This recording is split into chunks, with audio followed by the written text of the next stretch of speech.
Hello, ladies and gentlemen, and welcome back to the weekly reviews that we have here going on at the Comics Pals. I'm joined this week by Tyler. Hey, it's me again. I'm not getting married again, so yes, that's why I'm here now. On this time. I'm here. I'm on. I'm ready. I didn't get con crud. I'm good to go. How'd you fare? I got sick before the con, so I was. I know. I was the origin of the con. So if you got sick, you can thank me. Patient zero. You should. Anybody petting Marco's hair during the during New York Comic Con this year? You better get a test. It's not that. It's also not that. Yeah. I don't think it's transferred that way, Marco. Sure? Honestly, no, I'm not sure. So I'm just going off what the Catholic Church told me, because that's where I got my sex ed growing up. So did I, and apparently I've been living in sin. Yeah. So who knows? Yeah, that's New York Catholic school for you. Well, thank you all for tuning in. As I mentioned at the top, this is part of our weekly review series. We do these and they drop every Thursday. Our image reviews drop every Wednesday that we also do. We didn't have any books to read this week, thank God, because we had such a packed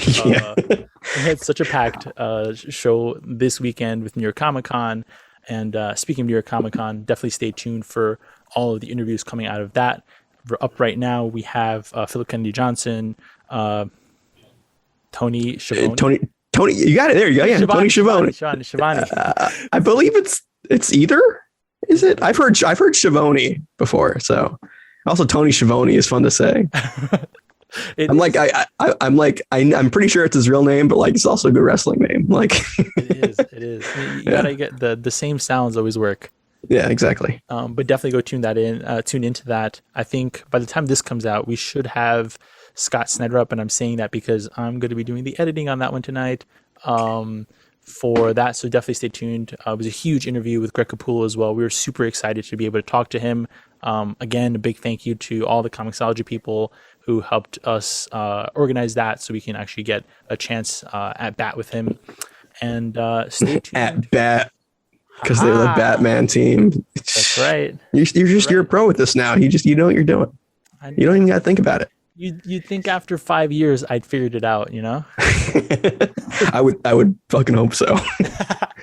But yeah, so stay tuned. Keep an eye on our YouTube channel. It's YouTube /The Comics Pals. And also just keep a lookout on anything regarding our social media. We'll also be blasting it out there. So on Twitter, The Comics Pals, Facebook, Instagram, TikTok even, The Comics Pals. We're trying to make that a thing. Oh, you're on the TikTok. Yeah, I'm trying to make it a thing at least. Oh, nice.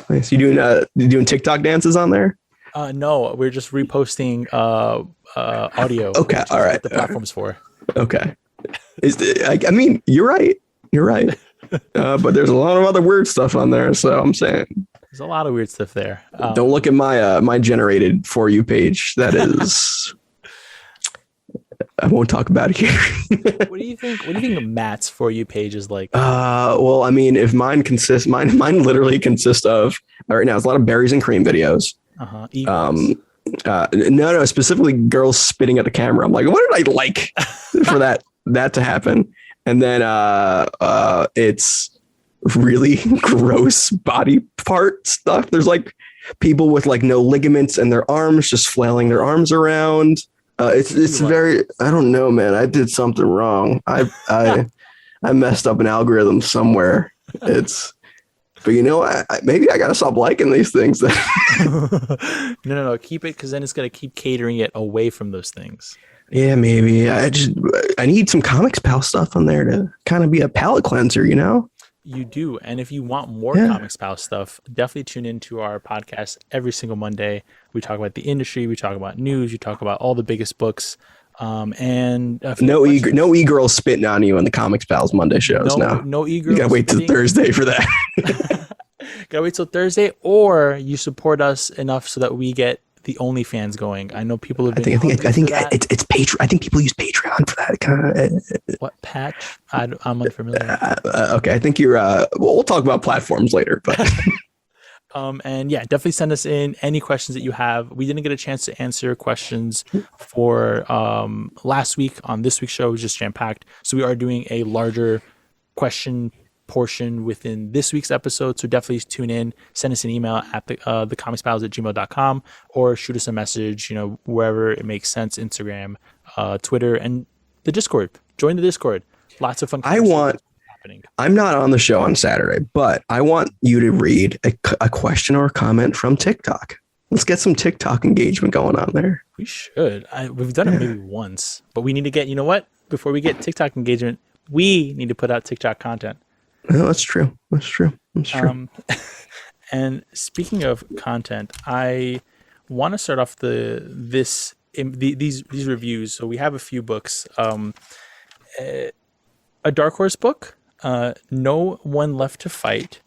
Is this the first Dark Horse book in these weekly? It might be. It might be, since we've only been doing this one we haven't been doing this one as long, so I can only assume. Yeah. But definitely stay tuned for Batman the Imposter, X-Men, and then the grand finale of Strange Adventures, which we'll be talking about, which was quite the doozy. But to start off, No One Left to Fight 2. Dose. Two number one. I didn't realize that it was a 2 and then a number 1. It's a 2 as well. Number 1.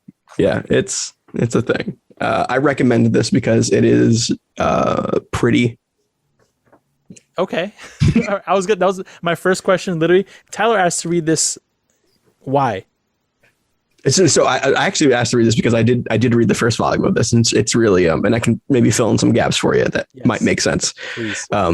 This is by Aubrey Sitterson and Fico Ossio, Rochelle Avia. I'm thinking of it. Yeah, color by Rochelle Avia and letters by Taylor Esposito. This is like Sitterson's kind of take on like weird, like Dragon Ball Z shonen manga in an American way. These characters, like your main character, Vale he's like a childlike Goku kind of figure. It's really Dragon Ball. It's super Dragon Ball on this. Whereas the other guy is like his Vegeta counterpart. And there's this girl they grew up with together that, I forget the Vegeta guy's name. I'm in my head. I'm like, oh, it's Vegeta and Goku. Timur. Yeah. It's his wife, and it's like a Bulma thing, where there's a lot of analogs to it, but it's kind of got this really stylized look to it that is not anime, really. It's this weird fantasy. I don't even know how to describe it. It's like what Play-Doh creatures dream about. That doesn't make any sense. It's interesting because like now that you're pointing these things out, I can see the influence. Yeah. Even in like the hover machine thing that they're writing in the first few pages, like I'm like, oh, I can see that. Yeah. And the big thing is that there is nobody left to fight. This Goku guy or Vale in this, he's so strong that there's no bad guys anymore. He's kind of eradicated them all. But now he's dying. And he doesn't know why. Mysterious. And then he's kind of been holding it, like not telling anyone about it. So this is leaving off like they just found out that he's dying. And what are they going to do about it? I will say, I don't think with a giant number 1 on the cover and also a giant number 2 on the cover. So it is, you might as well have just been issue 6 or whatever it was. Yeah. It's not new reader. It's hard to say new reader friendly when this is a 5-issue, like creator own thing. Like it's you can read one trade and catch up, but it's not that it's not reader friendly. I think there's just context that gets lost. Like I think the issue itself, I think it did a good job of telling me who the characters were, which I appreciated. It did a good job of getting me. I'm like, oh, this is the central conflict. I have no context for who these people are, for their dynamic, and for the plot. But in this issue, it communicated all of that to me. Yeah, you can get the dynamic out of the issue. Right. Because I think it's been like a year since it's come out. So even I was, in my head, I'm like, oh, okay, yeah. I'm trying to like catch up in it, and I think it does well at that. It's a good catch up issue. But like recap page, there's an art to the recap page that it's like nobody cares about anymore.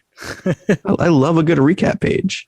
It would have helped out immensely because so even in the second page, yeah, the second page, right? So the first page is this little one page, Yeah. sort of full spread. And then the second page has these flashbacks. And I only know that they're flashbacks because I've been reading comics long enough to know, when it's black and white and we're introduced to this random character juxtaposed to somebody like looking like they're thinking, it's a memory. If Also, not, like, yeah. I would not have known. Coloring helps there too. So Yes, that works a lot. This reminds me of like a lot of like back when like I have the Weeb channel on the Comics Pals Discord muted, but this reminds me of like when like Sasuke would flash back in Naruto and like things would be a little different in like the anime where like things look a little cloudier, a little mistier. So it kind of has, it is. And it is cool to see like how a colorist can make that, story beat. Cause if it's black and white, you can't tell. Right. Really. I mean, maybe you can, but then the inking would control that. So it really is about shading coloring here that really tells the story. And I think that Fico here does a really good job. Cause if you're saying that it's a Dragon Ball-esque sort of world and it's inspired by that, you can see it even in Timur's hair, right, where it's flapping around. It has the sharp angles, and then you got the goggles, which remind me of Tai from Digimon and all that stuff. There are things here that are callbacks. The hair on Krista, like there's just so much there that are identifiers for the style that work to be pretty cool. And honestly, I think if I had context for this looks like it was a fun story. Yeah, it's dumb fun. That's the way I can describe it. Yeah. It's dumb fun and it's really good looking. The coloring that's crazy.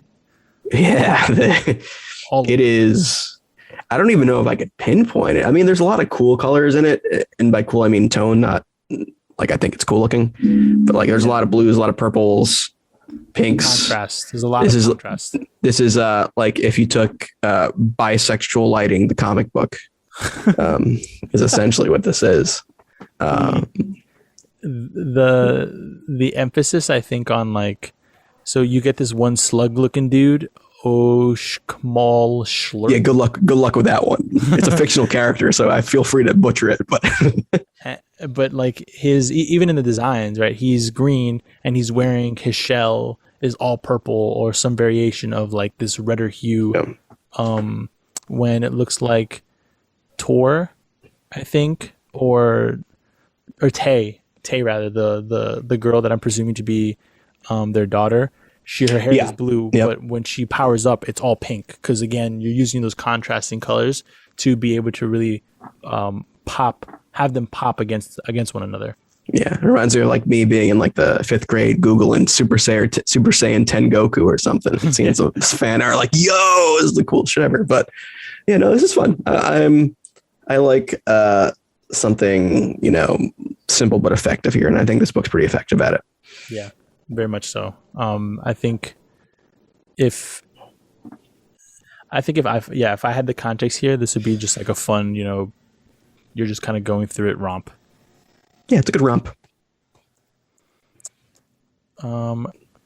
Also, hold on. There is a tentacle little squid sidekick kind So just throwing it out. The gang I'm part of. So I kind of wanted him to do a little bit more. I like the little he doesn't guys. talk. It's cute. He reminds me of like oh man, I don't know. I'm trying to think of like those characters in anime that don't really talk. Like is it? They're just like who's companions. Yeah, like Yajirobe had like the cat guy, and then I forget. I forget. Was it Momo from Avatar? Sure. That's a blind spot for me, but I do know that's the little bat guy. Yes. Yeah. Exactly. Yeah. Okay. Yeah. You have the cultural awareness of that one. So I'm more of a blue Avatar kind of fan. So. Oh, I see. Okay. Yeah. Yeah. You like being tall and stepping on you. Uh-huh. Yeah, according to TikTok, yes. Oh, it's spitting on you. Yeah. Well, yeah. Well, No comment.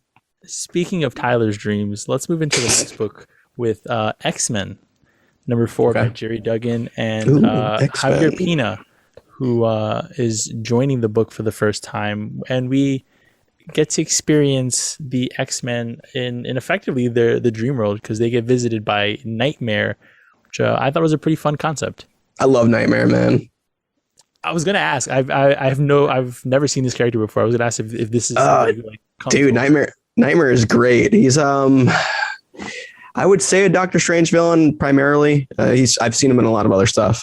He was in Avengers Initiative. His son is Trauma, which is one of my favorite like Z-list Marvel characters. But yeah, he's just Is Trauma the one that gets all like, the spikes over them and no, that's Penance, who is also Speedball, which yes. yeah. I mean, you're right. You're right in my alley though. Like this is my shit right there. Trauma's thing was like he could turn into your greatest fear, but he was like a therapist a bit. But he had like his emo hair right when I was in high school. I was like, yeah, I like that guy. You're just like, yeah, exactly. Yep. For those of you that didn't see, I did a hair flip. Yep. But yeah, so Nightmare is think of in a way Dream of the Endless if he was a crazy villain. Sure. It's probably the simple way of describing it. I think it's just cool that this was a one shot. This was a Halloween one shot, which is what it was, which did not expect X-Men to be doing in their 4th issue, which is probably why we don't have, nothing against Javier Pina, but this is like a one shot fill-in book. Which is he not taking over the book now? I don't know. I thought Larraz was no longer going to be on this. I don't keep track of shit anymore. I'm going to quickly double check, but yeah, no, So it's just a fun little one shot. It's Nightmare. Now that Doctor Strange is spoiler kind of. What? Who knows? I don't really know. read Death of Doctor Strange #1. And go listen to our review. Exactly. Yep. But that I was not there for. But yeah, so now that he's taking advantage of that, and he's just strolling around New York City, giving everyone nightmares, and he kind of flies past the X-Men treehouse. Is that what they call it now? Yeah. Yeah. So he flies in, and then he tries to give the X-Men nightmares, and it quickly backfires on him because he tried getting into Jean Grey's mind, which doesn't work. That's smart. I think it brings like a cool little non-traditional X-Men villain to the X-Men. Like I could not tell you if Nightmare's ever encountered the X-Men before. They kind of frequent different spaces. And it's also like just a quick little good Jean Grey story. Yeah, it's fun. It's a fun story. I think you get to see little bits of each of the characters, the things that scare them, which makes sense for a Halloween issue. Yeah, Cyclops is fucked. Yo, that was so crazy. He's the leader that doesn't want to that wants to always be sure he can lead. Yeah, and then they talk about like he's never there for Nathan either. Yeah, what the fuck? Yeah, I love Cyclops. Cyclops is a mess. I love him so much. Cyclops is like top 3 favorite characters for me. Did you see there was a moment where it was like, oh, Cyclops was wrong or something? Yeah, in a little coffin in front of a burning Krakoa. Yeah. Dude needs to get some like melatonin or something. Jeez. He needs to smoke a little bit of the tree. Yeah, man. Yeah, wait, okay. Side note, what do you think they're growing on Krakoa? Like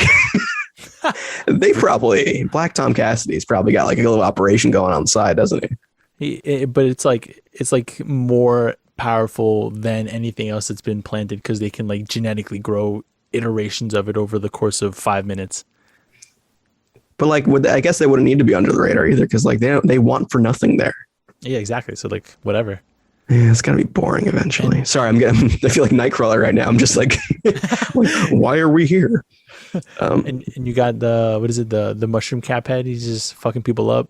Oh, Dr. Nemesis? Yeah, dude. Yeah, it's good stuff. No, so Yeah, I think this is a fun one shot. I don't feel like we don't get a lot of X-Men one shots lately. It's just this big overarching story that is heady and has twists and turns. And like, this is just like, hey, just read a book. Like, it's just one single issue. It's fun.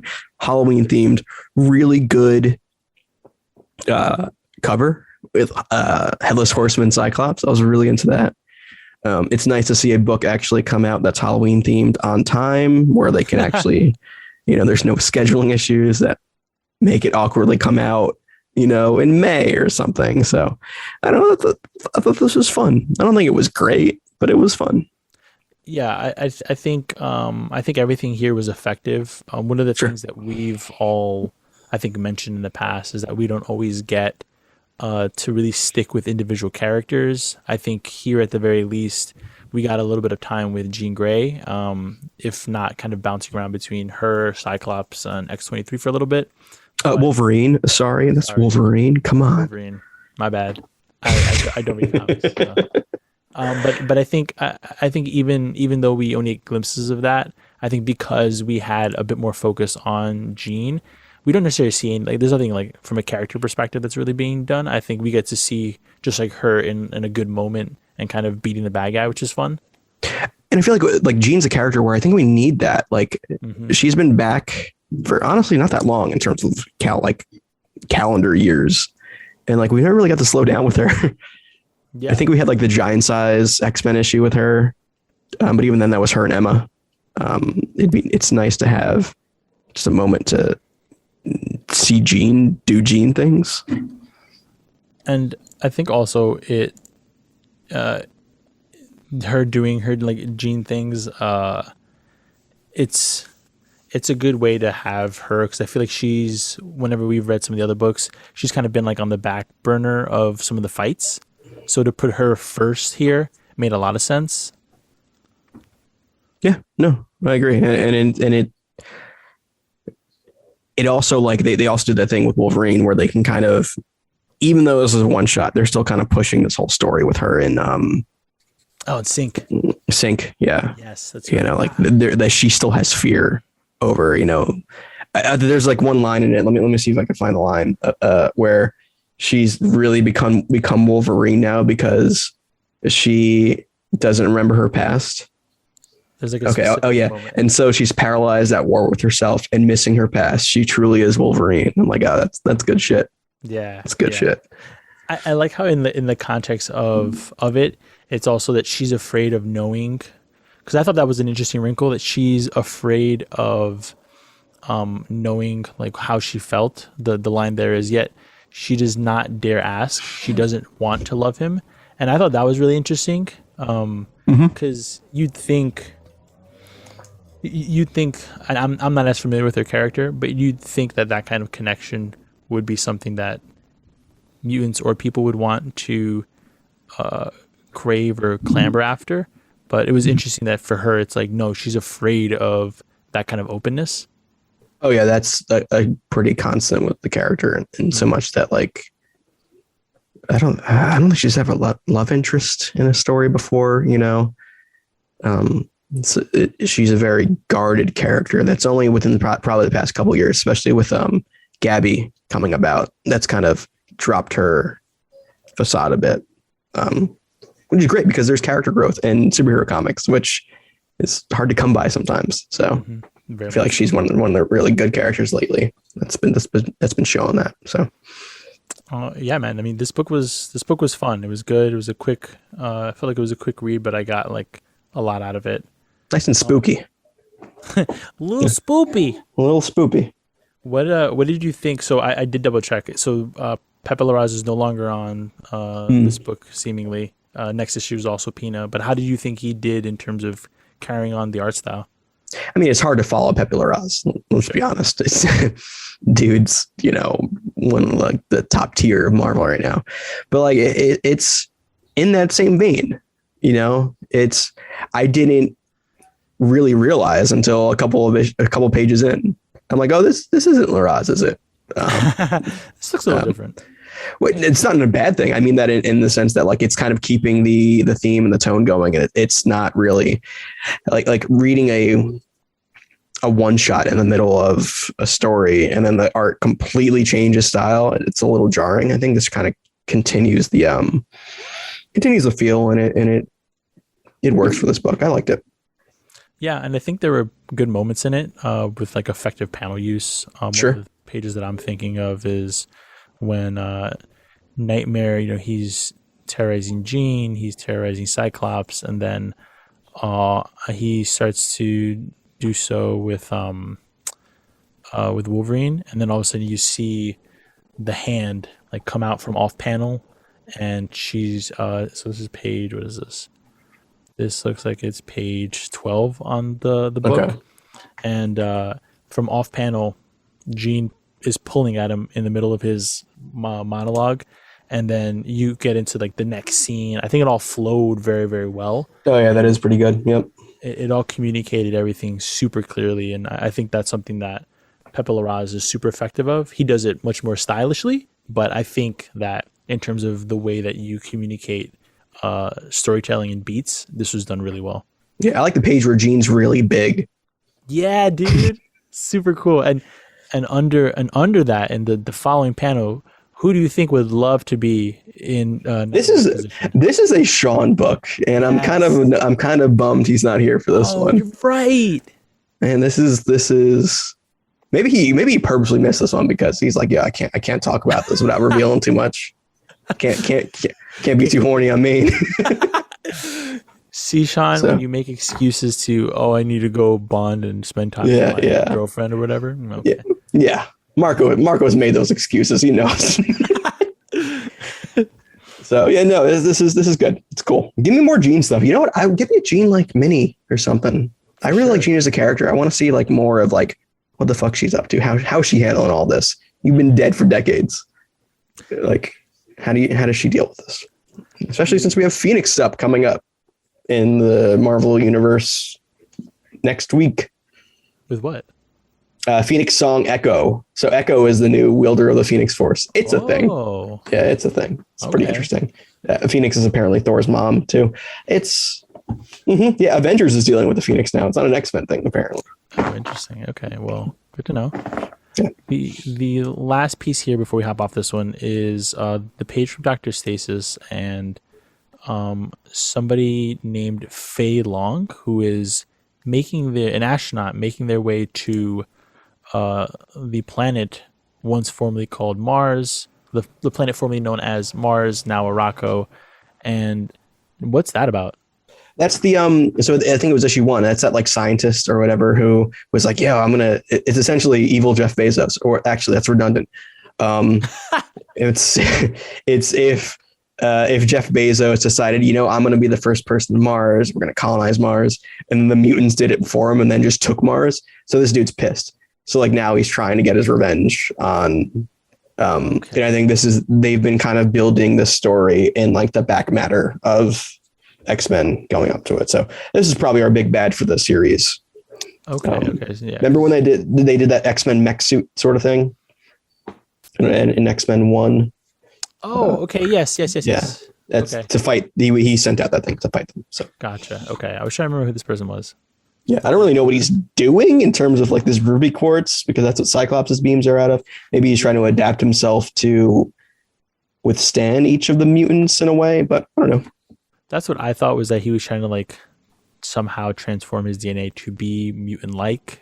He has done stuff like that, yeah.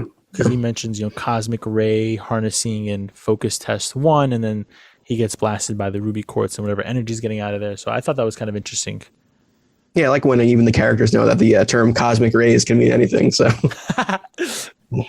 give me some cosmic rays. I don't give me something. It's like gamma. It's like gamma, cosmic rays, and apparently just spiders can just bite multiple people. So that's the Marvel universe for you. I love cosmic rays on my salad, especially. I think really, really good. Cosmic rays. Cosmic rays, yeah, it's a good brand of cereal. Is that really? No. So it's actually it is a restaurant in Tomorrowland at Disney World. Oh, really? Yeah, that's cool. It's a dumb little pun, but Well, moving into the next book, the opposite of Disney, in fact, a Warner property. we're talking Looney Tunes. We read Looney Tunes. We did. Oh We read no, Scooby Doo and Batman. I think that is happening right now. Scooby Doo and Batman has been actually really good. Is it good? It's been a lot of fun. I've Okay, all right. You got good luck convincing Sean to have us read that for this show. But it's gonna be a book club. I can force that on people. that's true. You do control that. So no. So let's get to DC Black Label. I mean DC Bat Label. Because because Strange Adventures is a Black Label book. Oh yeah, that still doesn't feel right, but we'll get to that. We'll get to that. So for this one, we got Batman: The Imposter _1. So this is Mattson Tomlin, Andrea Sorrentino, and Jordi Belair. Jordi Belair on colors, Sorrentino on art, and Mattson Tomlin is he's going to be the director. Writer. He's the writer of the new Pattinson Batman. Pattinson. Right. Yeah. Which this almost felt like it was like a prequel comic or something, honestly. Dude, so like first thing out of the gate, this was cool. I like this. So I love Andrea Sorrentino. Yes. I've pretty much read every major Sorrentino book since like New 52 I, Vampire, which is when I first was introduced to his stuff. Oh, really? Yeah, he did one of the introductory New 52 books, which was like the one nobody read, but it was fantastic. I don't know, he did Empire. Yeah, and then he did like Green Arrow, and then he did some of the Secret War stuff. I think it was the Old Man Logan Secret War stuff. It's good shit. But I really like this. Yeah, I thought this was interesting. Am I tired of I feel like I'm reading a new Batman miniseries every other week now. And am I tired of it? Yes. Am I going to keep doing it? Also, yes. Because there are, yeah, exactly. Because I'm a fucking dummy. But like, even though I can pretty much tell you every Batman story at its core is the same, there's still some room for variation like this. Like there's something here that I haven't read before.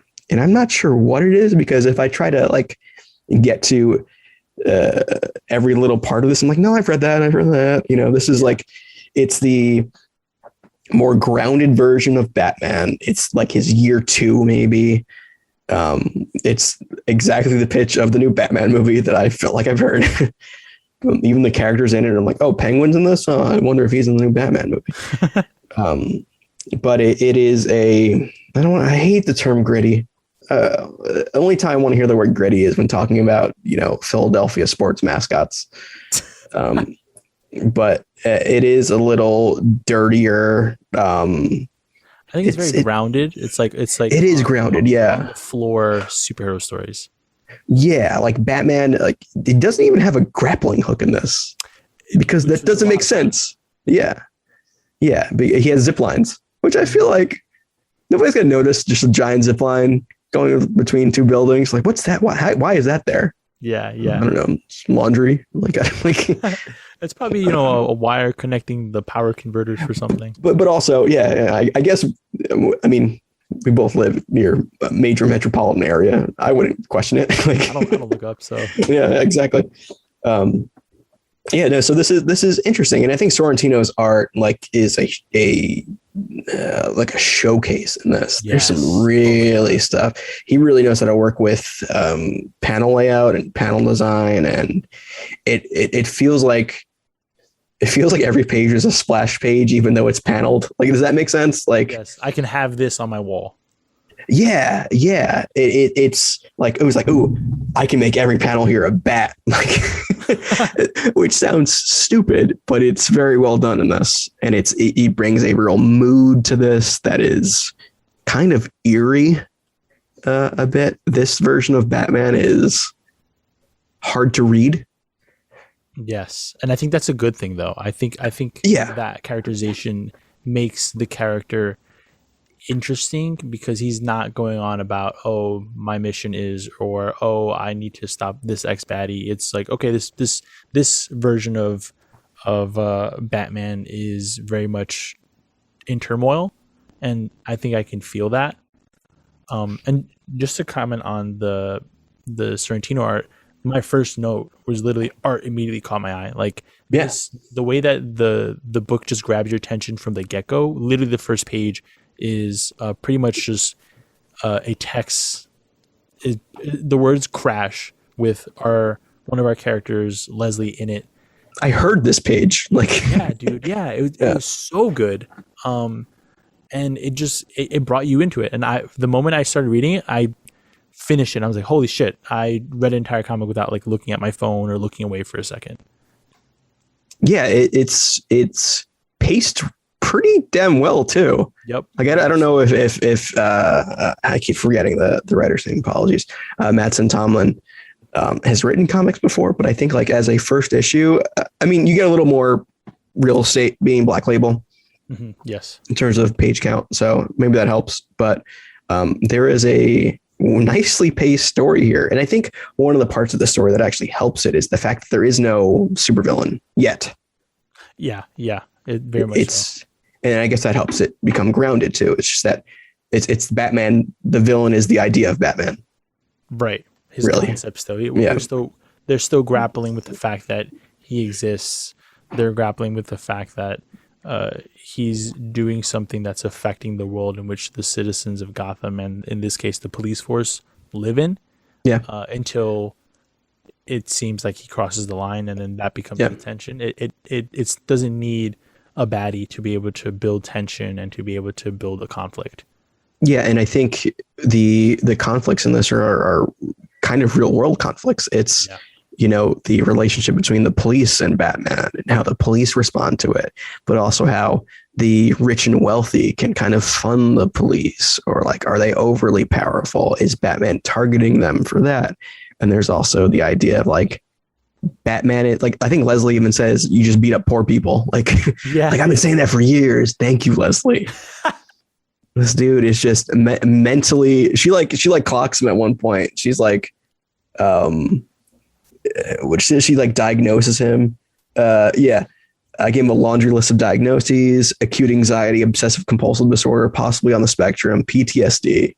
Like, yeah, this dude's fucked up. Why do people look up to him? So it is cool to kind of see that kind of tear down of the idea of Batman, because when you bring it into a grounded setting, it's not okay. Like, for sure.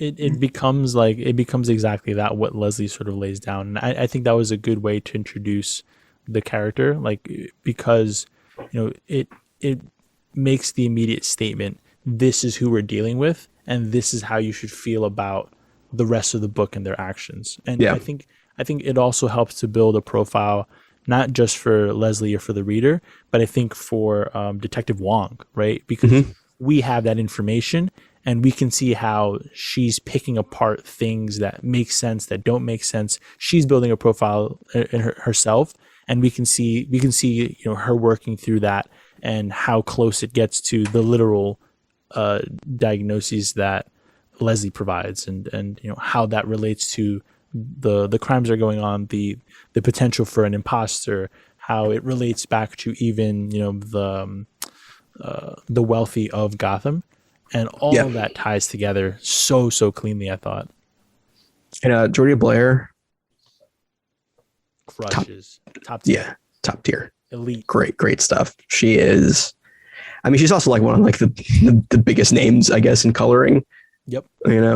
At one point, maybe like maybe like a year or two ago, it was like, what book isn't she doing? That's right. But like, she's at a point now where like there are select choices that she's on, and it's real good. I don't know if she's typically done Sorrentino's coloring. I don't know about that, but the use of reds here is really good, which again is one of the prominent colors used in the Batman trailers and stuff like that, like the logo and stuff. Sure. So even the coloring is kind of reminiscent of the Batman. They even call him the Batman in this. So I like the use of panels that would become black and white during action scenes. Yep. The way that they highlight motion, the way that they highlight interactions. It's this great dynamicism between both the art and the colors, because you get gunshots, you get punches, you get what else? Like literally pretty much almost anything you can kind of think of that needs to be accentuated. A knife stab, like you use the beat and the color to identify, okay, this is like action that's being done, and I thought that was phenomenal. Yeah, and also we got Ratcatcher in this as a little side character, which That was so cool. they're born in a Ratcatcher Renaissance. He was in another book too. I think he was in that Arkham Asylum book by Danny. Oh, And I believe Ratcatcher was in that as well. So let's go with this Ratcatcher love, even though it's not Ratcatcher 2. But it's not like no one left to fight 2 or Ratcatcher 2. Like, yeah. If this is any indication of what we're getting for the movie, kind of excited. Gotta say, very much. And it's gonna be easy to convince my wife to see a Robert Pattinson movie. So. Oh, she's not a fan of Twilight? Oh, she was a huge fan. Oh, yeah. So I don't. Or that other Robert Pattinson movie that's like a romance movie, and then at the end it was like a surprise 9/11 movie the whole time. Excuse me? Yeah. There's like some romance movie where like at the end he just like either goes to work or they're having like breakfast or something, and then you just see the plane coming and it zooms out and it's Twin Towers and it's Pardon? the end of the movie. Like that's what? Yeah, it's Buckwell. I don't know the name of the movie right now, but I know Pattinson's in it. That's crazy. It's stealth 9/11 in a movie, but yeah. So the Batman should be fun. Yes, the Batman should be fun. I think I agreed. If this was any indication, I'm absolutely excited for the book for the movie, because I think I think he's paced it well in a comic, and I feel like that's, as much as it is different from a film, if he can do that effectively in this visual medium, I feel like that can translate to an effective use in film. Could translate to an effective screenplay. Whether or not that translates then into a film, there's a lot of other cooks in the kitchen between there and there. But yeah, I'm excited for it. This is cool, man. I'm definitely looking forward to issue 2.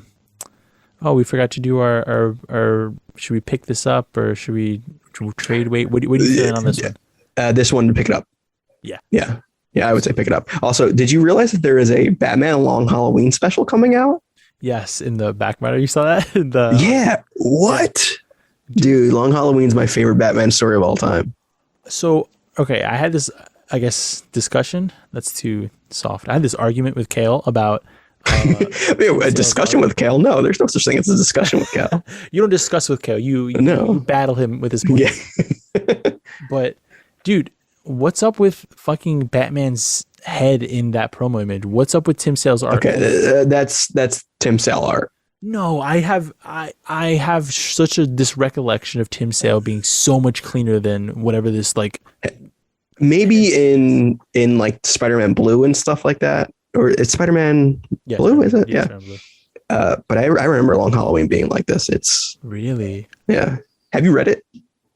Long Halloween, yeah.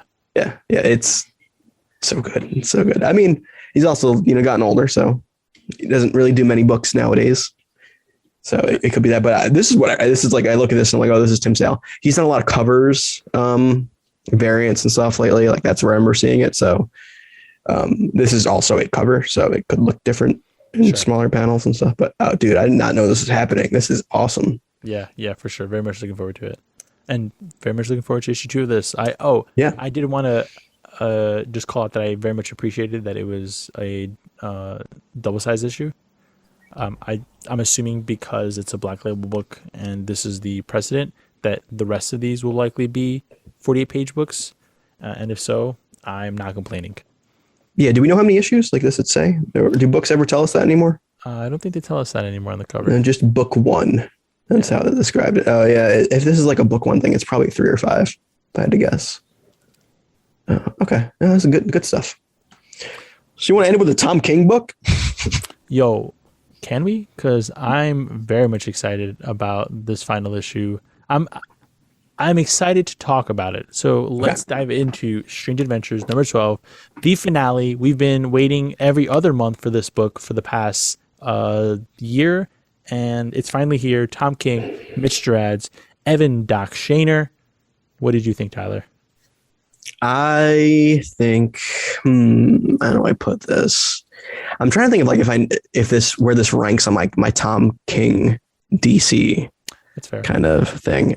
We have his Batman run that's probably on the lower end of the spectrum, but not as far as Heroes in Crisis. That's at the bottom. It's top tier for you. Is that next to like Onslaught with you? No, that's too high. You can't touch that. Oh, okay, all right. That's a different scale. It's like if you're doing a tier list, there's like A, S, and there's just Onslaught. Is this top tier? Yeah, triple SS. Oh, gotcha. No, I mean, like this is like this probably ranks up there with like Omega Man and Mr. Miracle as like some of the stuff that I really enjoy. I really liked this series, and I think it probably will read even better as a whole story because the delays did hurt me a bit. Mm-hmm.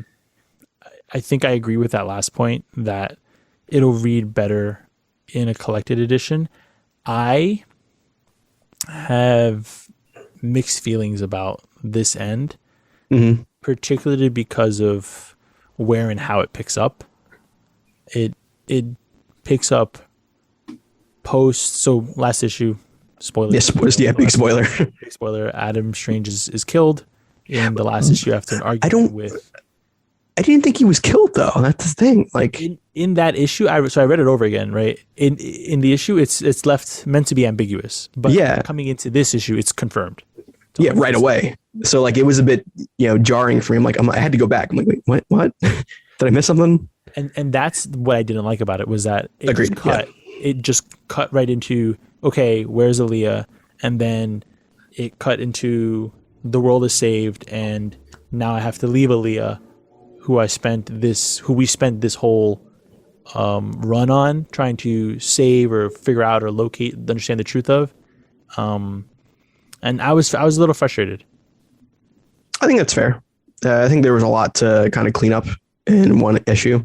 Yeah. I think the jarring nature of Adam Strange's death annoyed me a bit. Mm-hmm. I think eventually I got over it. Because I realized this issue is mostly about realizing that he was not the action hero good guy that everyone thought he was, and Alana kind of realizing that throughout this issue as well. Even the cover it's Mr. Terrific's I guess portrait being pasted over Adam Strange, like the original poster. Yeah, and even like the number 2 is just written in next to the issue 1, which is I think a nice little touch. Oh, I didn't even notice that. To make it issue 12, yeah. Wow. So this is Mr. Terrific kind of like overtaking Adam Strange as like the hero of the story. In a way he is.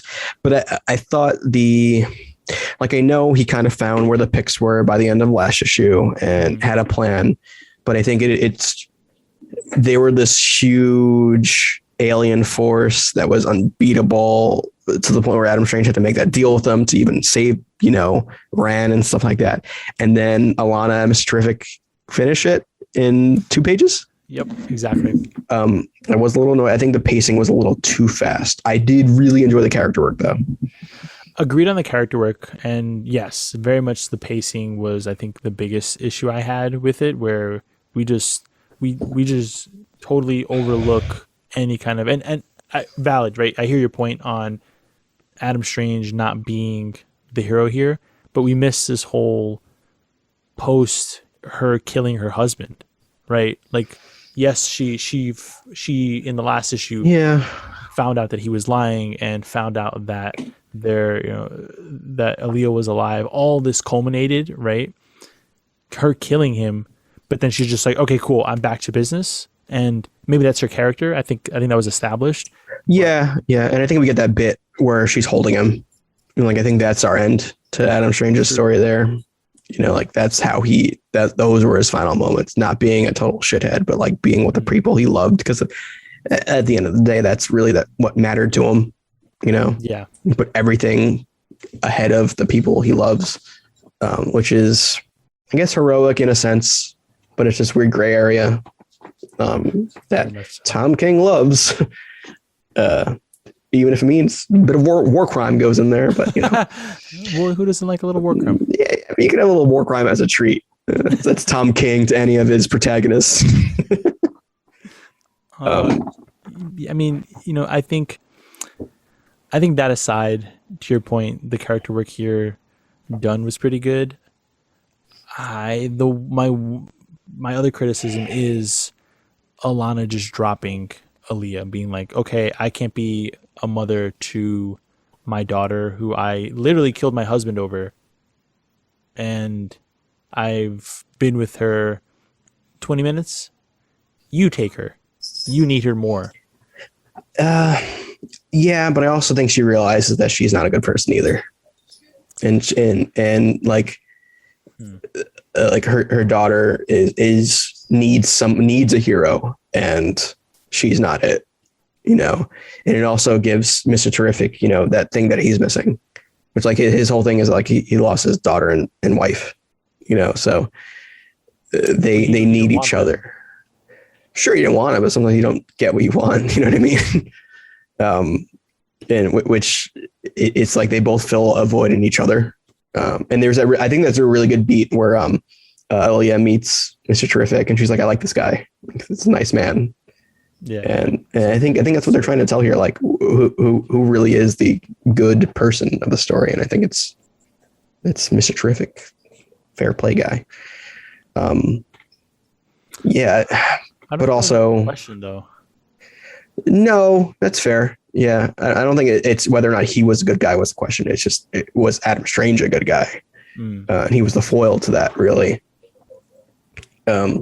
I really did like, though, the Schainer art turning into, like, he gets up to the point where issue 1 happened. Yeah, that was cool. When it was Jared's art. So I did like the kind of the coming full circle with the past and present art that we were so confused about by issue 4, because I forget how, like, this was like a book that everyone's like, what's happening here for like 6 issues. Mm-hmm. Yeah, very much so.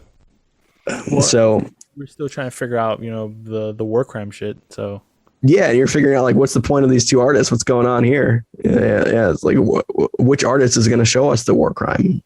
So I do recommend check out Tom King's Supergirl. It's pretty good. It's Bilquis Evely on art, which is so good. Matt Lopez on colors. Yeah, it's real good stuff. Very good stuff. Tom King gets the artist. He gets the artist, but dude, that book is too much. Like it's so I'm reading a novel. It's like reading Swamp Thing or Sandman. No, but no. No. It's so much. Sure.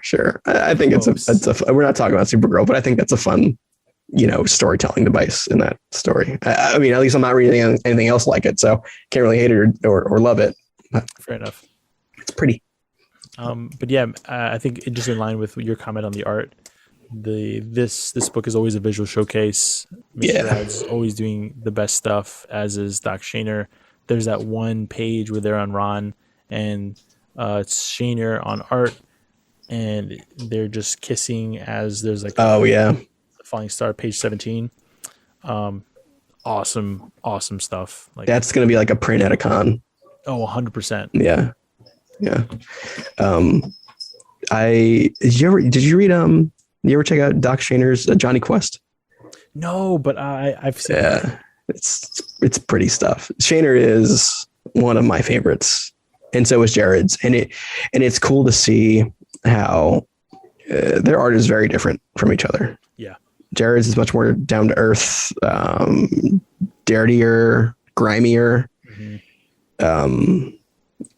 I know Jared's from a Punisher run years ago. Like, that's the kind of art that Jared's does. Well, Schainer is very classic, almost like Saturday morning cartoon sort of thing going on. Very much takes from Darwin Cook-esque. Yeah, and they're very different from each other. So seeing them kind of, play back and forth in this was a really interesting run, and it worked strangely. Very well.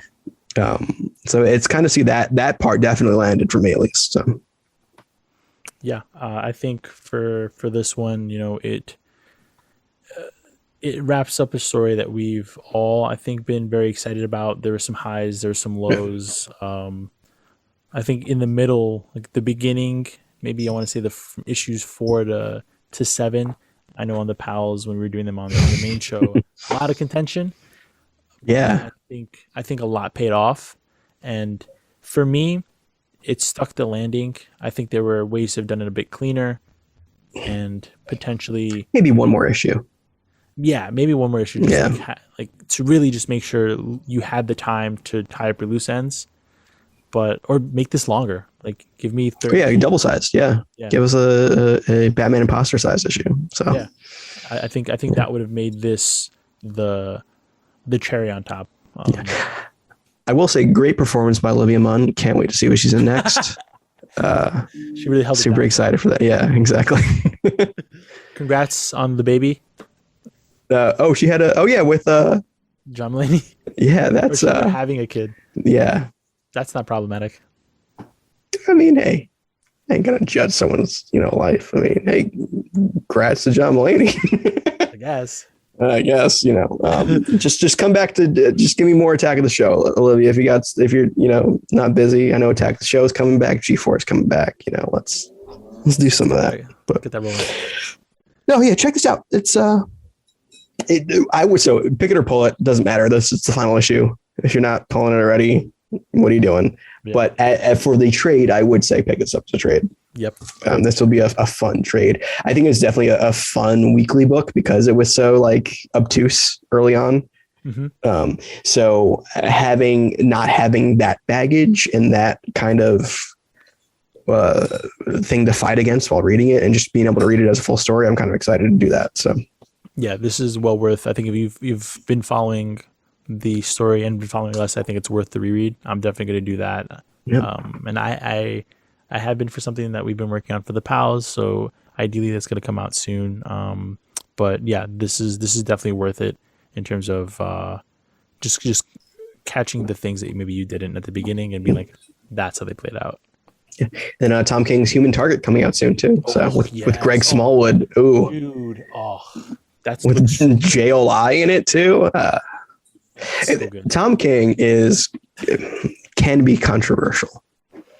There's a lot going on with Tom King in terms of his storytelling and what we've mentioned and stuff like that. But the guy's got the form down pretty good. Like Dude, he has it, and his artists never disappoint. Yeah. So Human Target, I'm ready for that. We'll talk about that on the show when that comes out. Yes, very much so. So stay tuned for when that comes out. Stay tuned for our books next week. What are you pulling, Tyler? Oh yeah, I had this open. I'm pulling. I'm yanking. What am I yanking next week? Oh, I just had this up. Trial of Magneto is up next week, so that's number 3. Yeah, Trial of Magneto number 3 is out. Catwoman Lonely City, a new Black Label book. That's just a Cliff Chang Catwoman story. So, I'm all about that. And then I'm also excited for Not All Robots from AWA by Mark Russell. Issue 3 is next week. Yes, very excited. Mark Russell and Mike Diagano Jr. 2 creators that I would not have paired together, but it works. It's good stuff. Yeah, I've been having a lot of fun with it. Oh, and look at that. Cat alert. There he is. Up the end. Yep. Oh, you're on time, dude. You really worked that one out, didn't you? Yeah, he was waiting. He was waiting in the corner. Is it there? Is it there? Yeah, we're at an hour yet. Yeah. Is it? Can I eat? Yeah. And on my end, I'm picking up Made in Korea number 5. So this is going to be the last issue by Jeremy Holt and George Shaw. So definitely check it out. We've been reviewing these series for our Wednesday reviews, which covers all of the Image books. So definitely stay tuned for next week. We will be dropping a review day and date. And yeah, been loving this series. Can't wait for what happens next in this finale. At least from what we've been told, and I think I can divulge this, a season 1. So next arc forthcoming. Man, everyone's doing the seasons lately with these comics, huh? I don't hate it. I don't hate it at all. No way. Yeah, I don't hate it. Yeah. The other book that I'm picking is a Joe Hill House book. Actually, I've been pulling all of the DC horror titles, and I've been having a lot of fun. Actually, did you pick up Soul Plumber? I think it was last week's one. Whatever was last week, I picked it up. It's by the guys who do a Last Podcast on the Left, which is like I don't know how to describe that podcast. They talk about like supernatural shit and, you know, murders and ghosts and Mothmen, and they're nuts. Yeah. Well, are you picking up a Refrigerator Full of Heads? I am. Yes, sir. Yeah. Refrigerator Full of Heads. Definitely looking forward to it. Is this a sequel to Basket Full of Heads? Oh, I don't know. That'd be funny. What does it say? Because it's not Joe Hill on writing duty. No, I don't think. It's Rio Ewers with Tom Fowler. Okay. Ooh, Tom Fowler's good, dude. Yeah. Yeah, Fowler. That's good stuff. So yes, that's something to look forward to. And I did pick up Soul Plumber. Yeah. Okay. Read it yet, but I haven't read it. I picked it up too. I haven't read it yet either. And is there anything else? I want to say Ants #1 is coming out next week from Image Comics. Yeah. This is the all red. It's Eric Larson. That's right. Yes. Okay. Yeah. He, I guess, is taking over this book, which was ran in the 90s. Matt told me about this book, obviously, it was a super sus book. It was like a 13-year-old girl, and they like drew her like this, and it was not okay. Larson kind of took over the book and like got the rights for it. So do you hear that, Tyler? Is that Japan calling? Is that no? It is. Yeah, I would like to see what Larson could do with this. So okay, for sure. And if you would like to continue to see what we can do with this, definitely tune in next week for the next set of reviews that we drop on Thursdays again. And check out the main show. As always, drops every Monday on all your podcast hosting services, as well as YouTube if you want to look at us. Oh, Tyler. Yeah, get ready for Journey into Quistery, episode 3, coming, I believe, the 23rd. I got married. I had a honeymoon, so September kind of shot there. Yeah, he was allowed to take off. But I'm trying to make something spooky right now. I'm trying to work on some kind of weird program to make a weird round, but it's not really working for me right now. But I have plans to make it a little spookier themed. So there you go. Stay tuned. I want to force everyone to come in costume. That'd be a dick move. That'd be so much fun. You know what? Funny enough, Halloween is the 31st, and it is a Sunday this year. Yeah, I'm busy on Halloween itself, so this is why. That's why I don't want to force people to like talk about comic books on Halloween. You know, when they should be getting drunk and getting disorderly conduct. Tickets for that. Citations. Okay, yeah, that's what I think people should be doing. Well, if you don't want to get a citation with us, definitely tune in, subscribe, check us out all over. As I mentioned at the top, the Comics Pals on all social media platforms, and stay tuned for next week. This for Tyler has been the Comics Pals. Bye, guys. See you.